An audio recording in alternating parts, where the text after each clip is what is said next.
Le jeune François d'Assise, ce jeune homme a une vie dissolue, poète par oisiveté et possède une culture occitane héritée de sa mère. Il est fils d'un riche drapier d'Ombrie qui s'apprêtait à rejoindre l'armée de Gauthier de Brienne en rêvant de titres de noblesse. Fut arrêté net dans sa course par un songe, une nuit, à Spolète, qu'il enjoignit de n'en rien faire. Commença dès lors le lent processus de conversion. La bouleversante rencontre avec le crucifix de la chapelle Saint-Damien qui l'invite à réparer son église en ruine.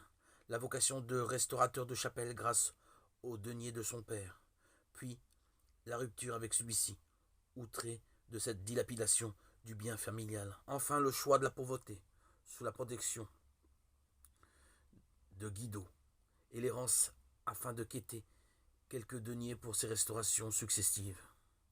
Sans Damiano, sans Pietro et la Pontiocule, or c'est précisément dans ce lieu, le 12 octobre 1208 ou le 24 février 1209, qu'il comprit que ce qui lui était demandé n'était pas d'ordre matériel, mais spirituel.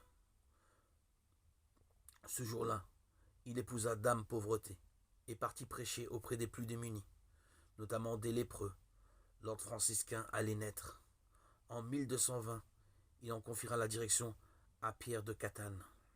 François d'Assise n'est pas un homme de pouvoir, mais un humble de Dieu, que sa prière prononcée devant le crucifix de San Damiano à l'aube de sa conversion ne cesse de révéler.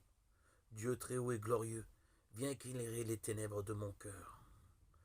La petite chapelle de la Portiocule est le reflet absolu de cette humilité, vie cachée en Dieu, offerte aux autres, dans le secret d'une foi dilatée et généreuse.